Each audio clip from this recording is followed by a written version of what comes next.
Merci d'être présent pour assister au webinaire La relation client Zoom sur l'accompagnement social. Donc tout d'abord, je vais me présenter. Donc je suis Liliana Basque, je suis responsable d'offres chez Sigma et je suis accompagnée de Patricia Ferron, responsable du pôle accompagnement social. Bonjour à tous. On va vous faire effectivement une présentation. Je vais vous présenter d'abord Sigma Informatique et ensuite, effectivement, on présentera le projet et notamment le retour d'expérience d'Aiguillon Construction sur la relation locataire. Donc Sigma aujourd'hui, c'est un acteur du numérique à impact. C'est une ETI qui a été créée en 1972, qui compte aujourd'hui plus de 2200 clients et 700 collaborateurs qui sont situés principalement au siège près de Nantes, à La Chapelle-sur-Erdre. Et nous avons 4 agences, une à Toulouse, Paris, Lyon et Strasbourg. Toutes nos équipes, les données data center sont situées en France.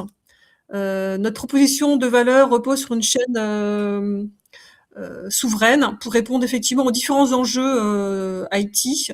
Donc nous avons 6 maillons au sein de cette chaîne sur lesquels nous proposons des différentes offres. Donc nous avons le cloud, donc les data centers, l'observabilité, les services managés, la sécurisation de votre SI via la cybersécurité, le pilotage stratégique de vos données via la data et l'IA, le patrimoine applicatif pour tout ce qui est conception sur mesure d'applications ou d'outils, et le 6e maillon, logiciel métier, principalement dédié au secteur du logement social, dont Sisam est la gestion locataire.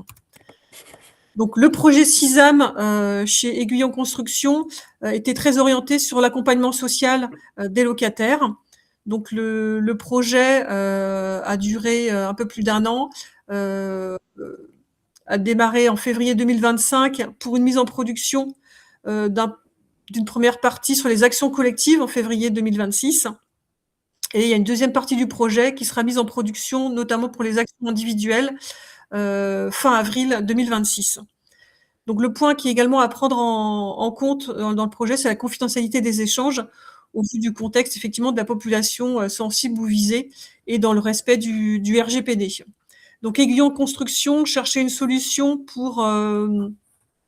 qui était très orientée en fait accompagnement social des locataires, et nous avons proposé effectivement une solution pour adapter les besoins de ce bailleur. Donc, je vais laisser la parole à Patricia Ferron.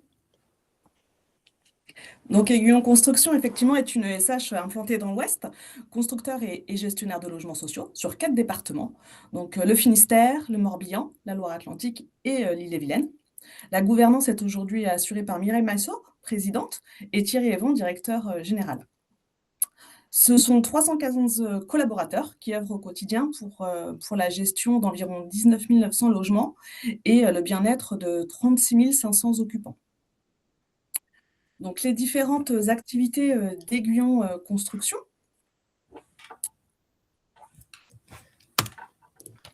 Donc, il y a tout d'abord l'aménagement avec l'identification de foncier, l'achat, la préparation des terrains par les équipes en charge du développement.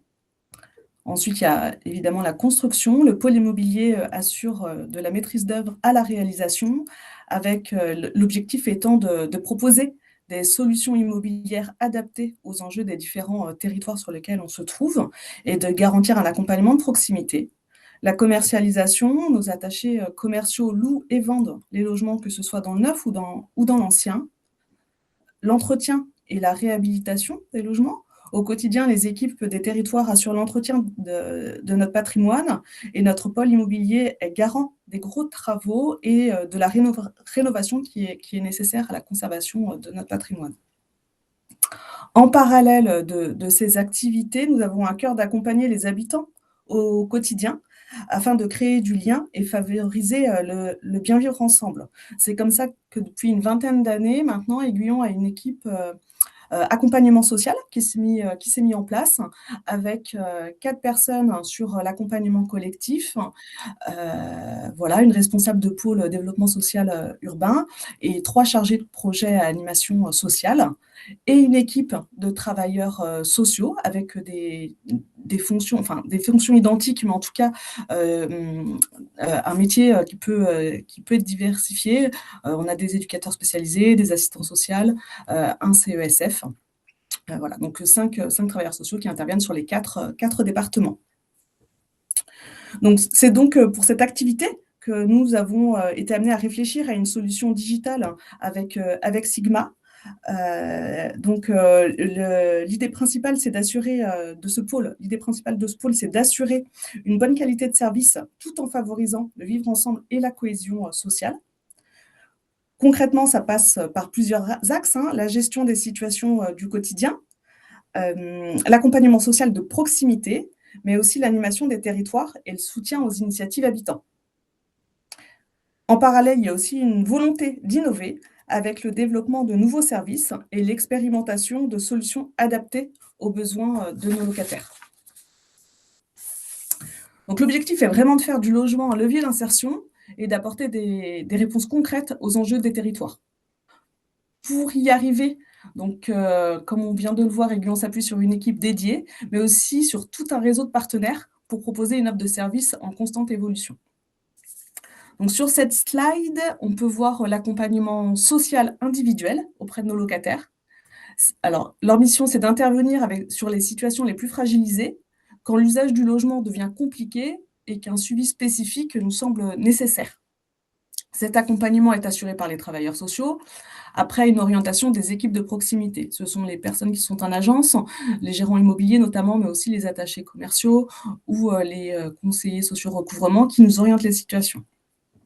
Donc, ils interviennent à différents niveaux, au moment de l'entrée dans le logement, avec des évaluations pour le passage en commission d'attribution, mais également et surtout tout au long de la vie du bail, par exemple en cas de difficulté, l'isolement, les troubles psy, lors de troubles de voisinage, dans le cadre de l'impayé ou lors de situations de réhabilitation.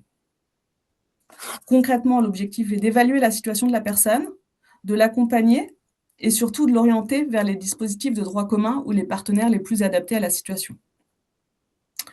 Cet accompagnement, il repose sur un principe clé, c'est que le travail en transversalité, en interne entre les équipes, mais aussi avec les personnes, le partenariat avec les acteurs extérieurs, notamment les CEDAS ou les centres hospitaliers. Sur l'accompagnement collectif, comme vous pouvez retrouver sur cette slide, l'objectif est un peu différent. Là, on cherche surtout à créer un environnement positif pour les habitants en favorisant le vivre ensemble.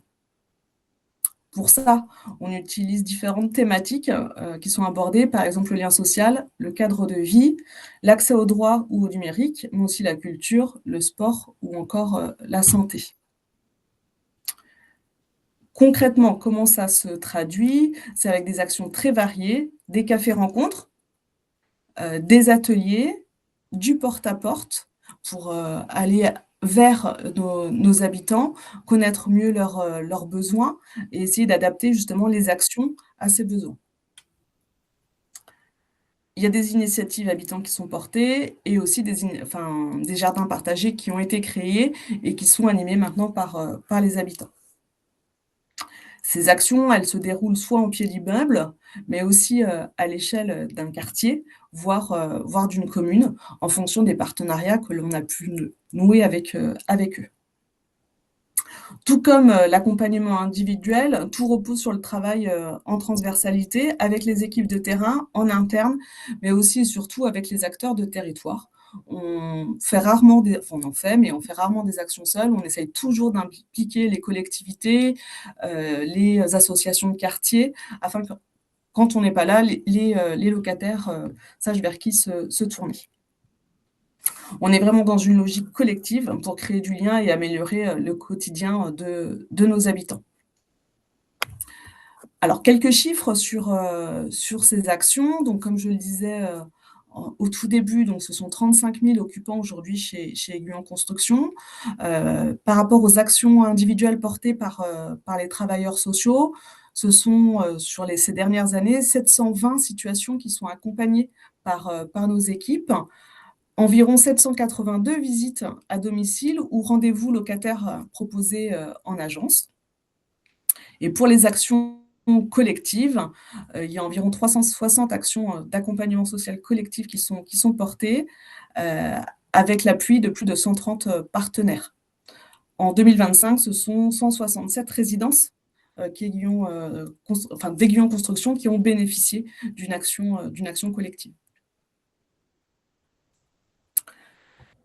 Donc c'est dans ce cadre-là que du coup on a effectivement sollicité, on a fait un appel d'offres, hein, et ensuite on a retenu Sigma. C'était de se dire que notre mode de fonctionnement avec l'équipe qu'on avait devenait compliqué.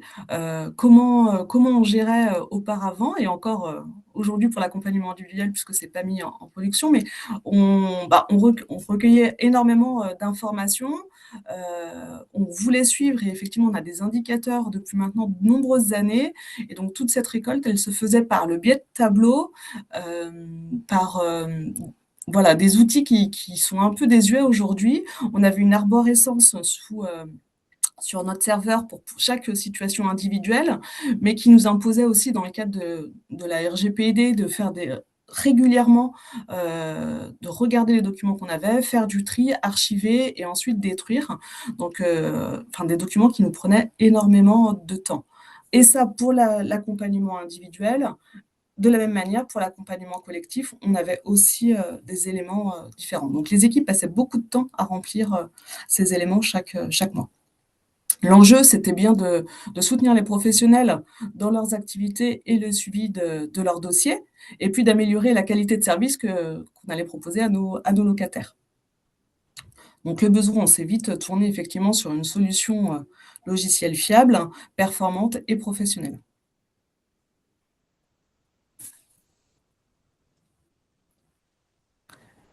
Donc les avantages que l'on peut voir aujourd'hui avec la solution, c'est que le recueil, la consultation et la mise à jour sont centralisés, et les suivis des informations nécessaires à l'activité maintenant sont toutes regroupées, même si en même temps il nous fallait garder effectivement ce côté sécuritaire et de données qu'on ne peut pas partager à l'ensemble des collaborateurs. Donc en tout cas, toutes les informations sont centralisées aujourd'hui.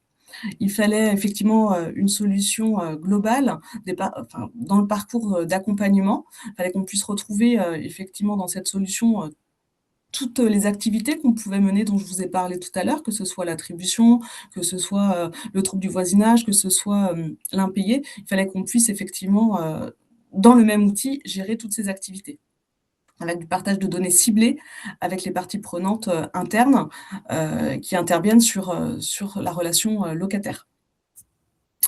Donc effectivement, ça nous permet une meilleure efficacité opérationnelle dans la gestion des accompagnements. Une conformité RGPD qui est aujourd'hui beaucoup plus simple à gérer, puisque c'est compris dans le logiciel. Et des indicateurs d'activité qualitatifs et quantitatifs qu'on souhaitait retrouver. On avait réussi à quand même avoir des outils aujourd'hui qui ont été créés par les équipes, mais qui correspondaient à ce qu'on souhaitait. Donc on voulait vraiment retrouver ça dans l'outil, pouvoir faire des relevés d'indicateurs simples et rapides, mais en tout cas qu'on puisse avoir des données à pouvoir transmettre à la direction régulièrement.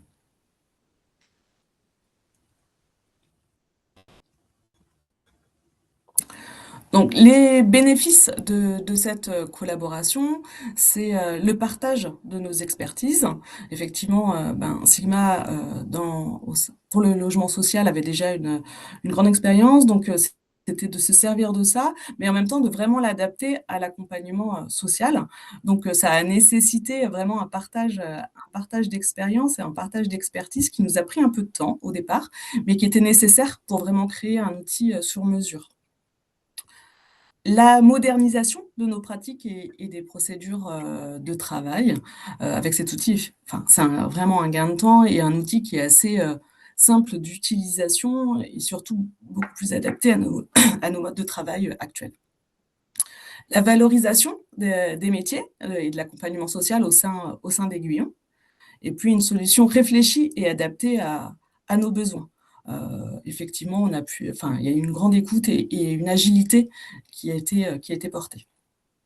Donc ce qui reste, à venir, hein, les étapes, qui restent à faire, c'est de poursuivre le déploiement des solutions dédiées à l'accompagnement, collectif. Aujourd'hui, c'est en marche depuis début mars, donc les équipes, s'en emparent progressivement. Tout le monde aujourd'hui a été, formé, donc on rentre progressivement les informations au fil de l'eau, mais on essaye aussi, on se dit qu'on va rattraper ce qu'on a depuis le début de l'année pour pouvoir avoir des indicateurs fiables sur l'année 2026. Et puis la mise en production de la solution dédiée à l'accompagnement social individuel, qui est un petit peu reportée parce qu'effectivement, on s'adapte et il y a des choses qu'on souhaite pouvoir développer encore et avoir un outil fiable quand on formera l'ensemble des collaborateurs. Pour ça, il y a encore quelques ajustements à en faire, donc on espère cette mise en production à la fin du mois d'avril. Et puis ensuite, effectivement, il y a l'appropriation par les équipes qui va demander un peu de temps, même si elles ont été partie prenante pendant toute cette mise en route. Cependant, tous les travailleurs sociaux, tous les chargés de projet animation sociale n'ont pas participé au déploiement. Donc maintenant, il va falloir effectivement rentrer dans une phase de formation et d'appropriation. Et ce qu'on fait aujourd'hui, donc la communication vers l'externe, mais aussi en interne, de ce logiciel qui va permettre de valoriser le travail et les activités que mènent nos équipes. Voilà.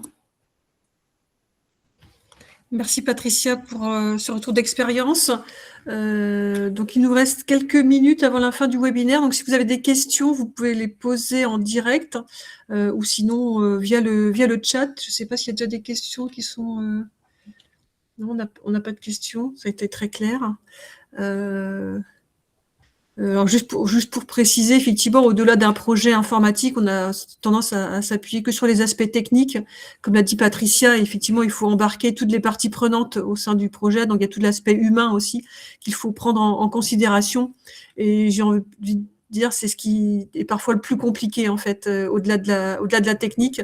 C'est qu'il faut embarquer toutes les équipes dans l'utilisation de l'outil pour effectivement, dans ce cadre-là, accompagner au mieux les locataires. Donc, merci Patricia pour ce témoignage. S'il n'y a pas d'autres questions, il nous reste encore 3 minutes. Donc, si vous avez des questions ou des commentaires à faire, voilà, Patricia et moi sommes à votre écoute ou disponibles pour y répondre.